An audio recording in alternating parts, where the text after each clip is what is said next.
A voz do dono.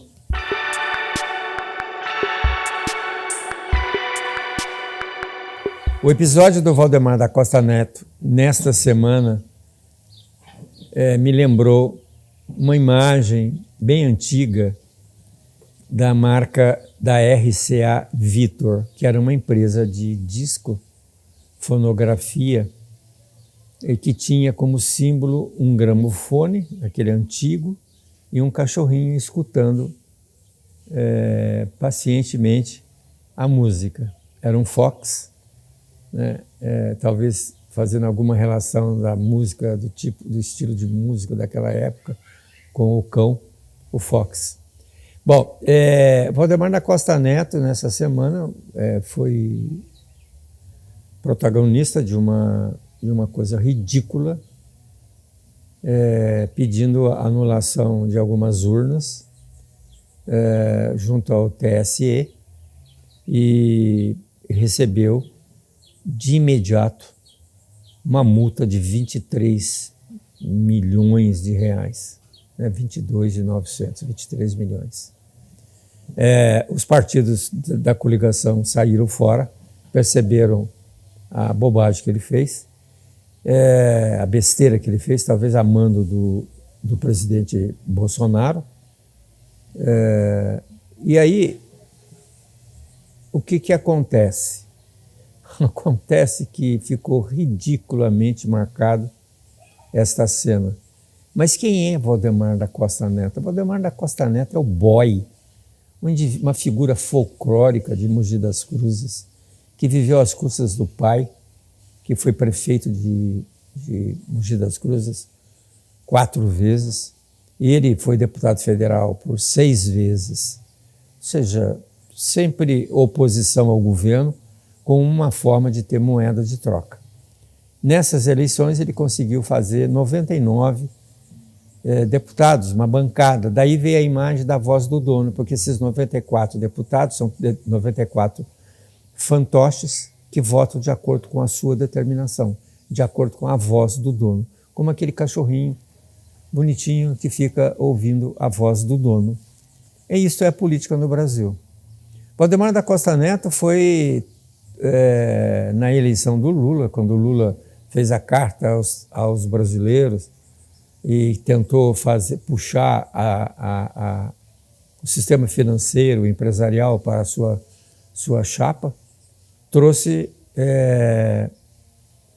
um elemento do PL. E Valdemar da Costa Neto cobrou do PT 10 milhões de reais para indicar o vice de Lula, né? Aquele vice que tornou depois, no final, um crítico do próprio governo Lula com referência às altas taxas de juros. Então, Bolsonaro se presta a esse tipo de serviço utilizando dessas pessoas. O interessante é que no começo, porque o Valdemar da Costa Neto foi condenado, preso no Mensalão. No início da campanha, quando ele tentava se aproximar de Bolsonaro, Bolsonaro não queria tirar foto junto dele, né? Porque ele foi preso. E, aliás, na prisão, o que ele aprendeu foi fazer pães.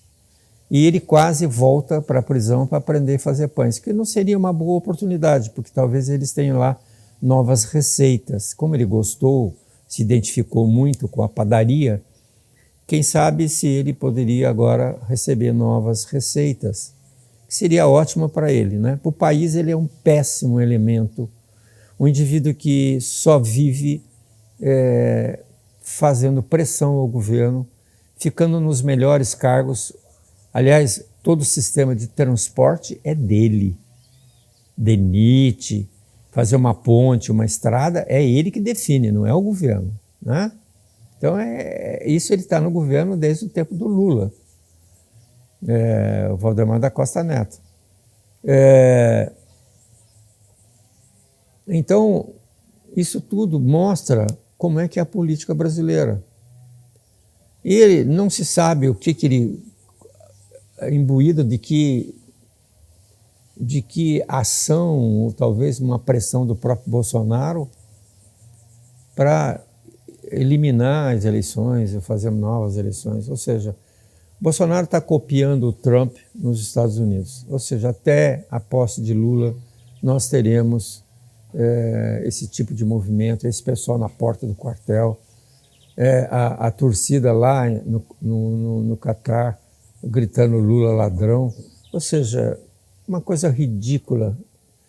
Lula foi eleito pela maioria da população brasileira, tem que respeitar a vontade do outro. Bolsonaro não foi eleito, não se respeitou a vontade da eleição, foi presidente, governou o país.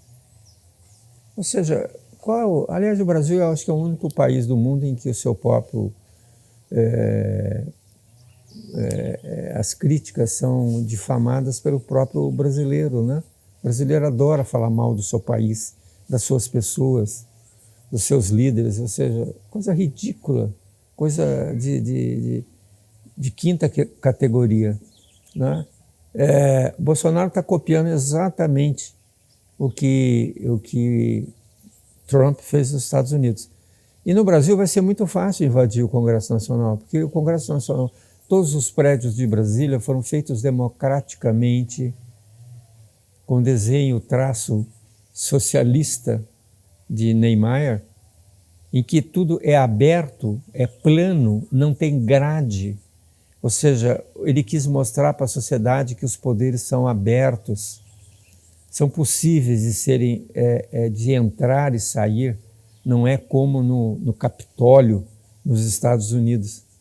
Então, na posse de Lula vai ter que ser um batalhão de pessoas para proteger os prédios públicos. Ou seja, uma vergonha para o país, uma vergonha para nós brasileiros que trabalhamos, que estudamos, que pagamos impostos. Aliás, tudo que é bom para os Estados Unidos é ótimo para o Brasil. Essa foi sempre uma máxima da direita. Outra pessoa que eu me lembro muito foi de Juracy Magalhães, um militar que deixou as armas e depois foi ser político da Bahia, foi ministro dos governos, derrubou Vargas, né, foi tenentista, do movimento tenentista, e ele foi ministro das Relações Exteriores no Brasil e foi embaixador também nos Estados Unidos. Ou seja, naquela época da posição servil do Brasil aos Estados Unidos, em que tudo que era bom para os Estados Unidos era bom para o Brasil. Essa foi uma frase máxima que ele trouxe para nós, em que o que era bom para os Estados Unidos era ótimo para o Brasil, ou seja, uma relação de servidão ao que os Estados Unidos exigiam. Era a época das repúblicas das bananas, né? Em que nós produzimos matéria-prima muito barata para poder comprar os produtos importados dos Estados Unidos. Esse é o Brasil. Esse é o Brasil, essa direita que dominou esse país, que mandou nesse país durante 500 anos. Ou seja, tivemos aí 16 anos, 14 anos de um período de esquerda, mas uma esquerda extremamente de direita, né?